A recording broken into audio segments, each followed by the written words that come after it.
Happy Monday. It is time for a PET scan. I've never had a PET scan before. I don't think many people have, unless you have something seriously going wrong with you. I've had to fast since last night, since about midnight last night, so I can't have anything other than water up until the scan. And you're on a specific low carbohydrate, no sugar diet. Courtney just actually asked me why I had to go on a fasting diet with no sugar and no carbohydrates. If there's ever a clear indication that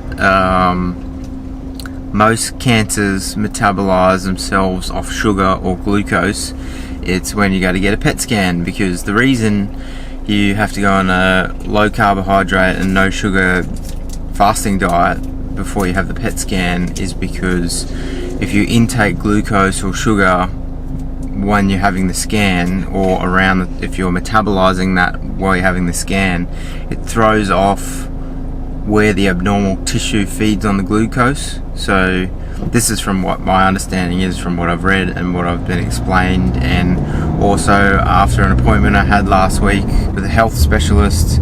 We were talking about obviously nailing down when you have cancer, and the type of cancer you have is how it metabolizes. Now I think it's about 90 something percent of most cancers metabolize on glucose, so they feed off sugar. And then there's a small percentage of cancers that metabolize off fat, which I think is a lot rarer, but most of them metabolizing off glucose and sugar. So that's why I had to do the fasting diet, no sugar. So if there's ever sort of question or doubt about whether sugar causes cancer or feeds cancer, you'll figure it out when you go for a PET scan, because you can't have sugar or carbohydrates before you have the PET scan, because it throws off how they read the abnormal tissue in your body and how it feeds on the glucose. I'm absolutely wrecked this morning. I had an awesome night's sleep last night, but sometimes you sort of wake up and forget that you're fighting some type of disease. And I feel like I haven't really slept at all, so I'm absolutely stuffed. Courtney's just dropping me to the PET scan. I lay there for 2 hours, get injected with a contrast dye. If you've never had that done before, that's pretty weird too. You get that done on a CT scan. It's like an iron, I think it's an iron-based type of solution. When they inject it in you, it makes you feel like you're gonna piss and poo your pants. Gives you a real weird feeling through your body. So that's what I'm going to be going through for the next couple of hours. And then once the scan's done, Courtney's not allowed to pick me up. My mum or my sister are coming to pick me up, because I can't be around anyone pregnant or any children for about 6 hours after the scan, because of the amount of radiation that you receive while you're getting the scan. So that's a bit concerning, but I suppose you got to do these things. What we're doing after that, I've got to kill some time. So there's sort of many factors that go into why you could get a disease like cancer, or in my case Hodgkins lymphoma. It's because you're going to run into that car. Well, what's it doing? He's like halfway across the lane. You could have just gone around him. If he rolls back at all, he's going to bump into the car. He's retarded. You got to get in that lane. You got to get in that lane. What type of person is that? You got to get in that lane. Retard. Calm down. Courtney's road raging hard out at the moment. You have to get in that lane. Oh, I know. You've just told me like 10 times. Well, how am I going to get in that lane? Some of the other things I've got to do today, and people like my friends that know me know that I'm already a bit of a hippie anyway, in the way that I live my lifestyle. And like, we don't drink tap water. I've told quite a few people that before, and I think I've done it on one of my business vlogs as well, talking about the effect that water can have on you. Tap water, because of the fluoride and things like that they put in it. Everybody thinks that's a little bit hippie and woo-woo, but I mean, there's plenty of studies to show that's not very good for your body. But not only that, is tap water is quite acidic. Something interesting we've been discussing over the last week or so with a friend of mine I went and saw last week, does the vagus nerve stimulation. We were talking about environmental impacts. A lot of the lot of the studies that he's been a part of, as far as how cancer metabolizes and what the causes of cancer can be, there's so many environmental factors that go into play, and obviously it's your food quality, your water quality, but also your air quality.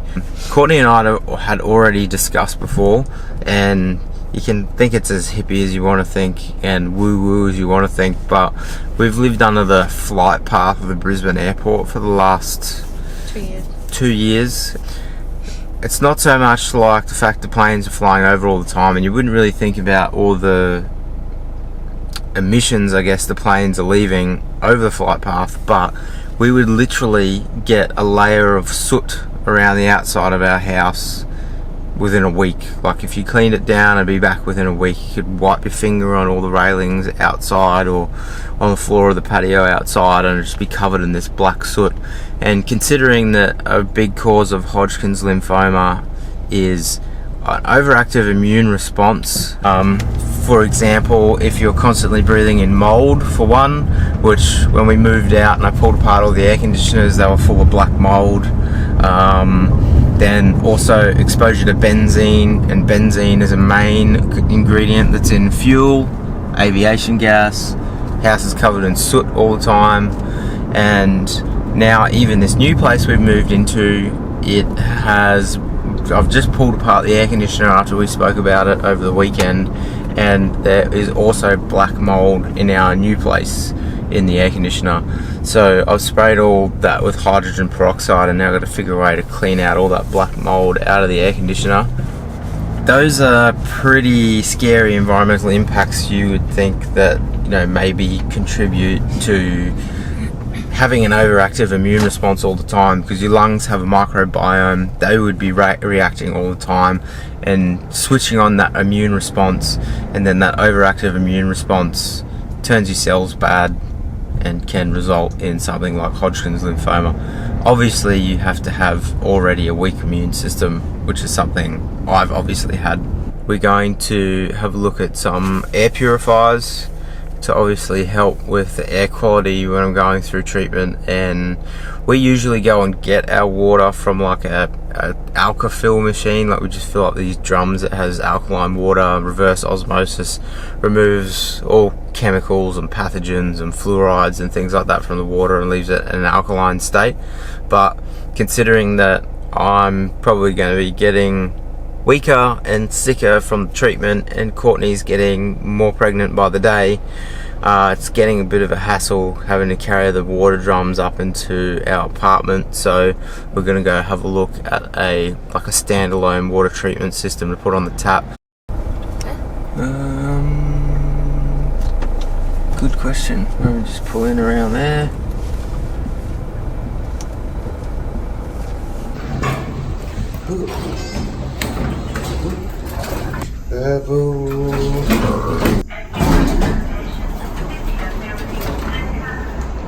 Right. So the car park cleans an X-ray right again. That's the one.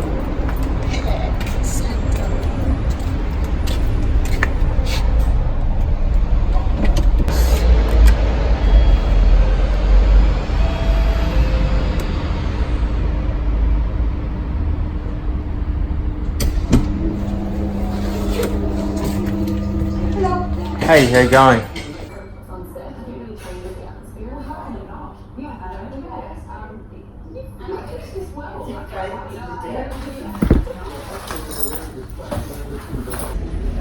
2 hours later.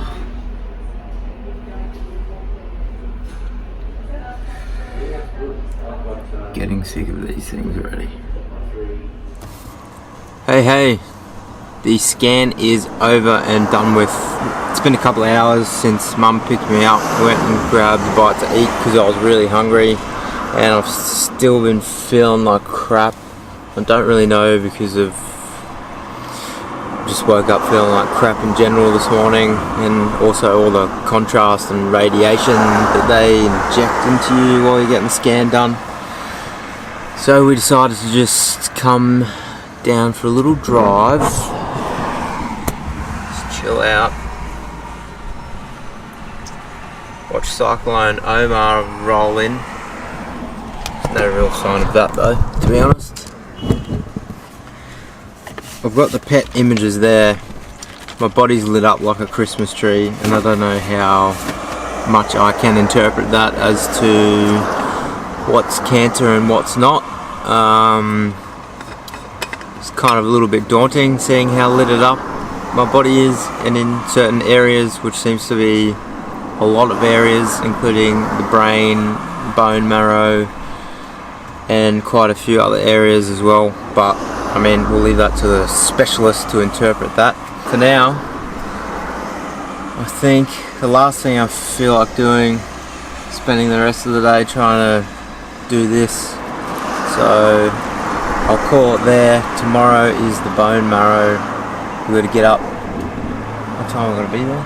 6:30. We're going to be up tomorrow for 6:30 in the morning for the bone marrow. I think I've got to fast again tonight for that bone marrow for tomorrow. I don't know how painful that's going to be or how sore I'm going to be, but we'll just take that as it comes. So I think I'm going to do some resting for the rest of the day, and we've still got another 4 hours to kill till I can even see Courtney. So what are we going to do? Don't know. Go around. I think I need a coffee. I'm going to get a coffee. I'm trying to avoid coffee, but I've got a pounding headache and I just feel like arse, so I think I need a caffeine boost.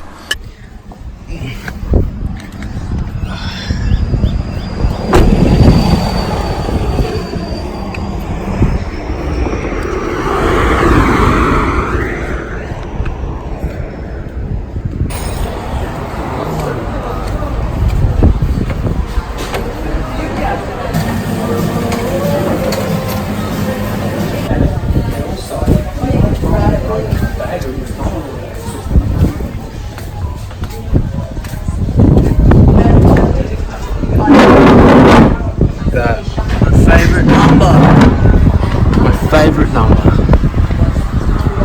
Appropriate place to sit.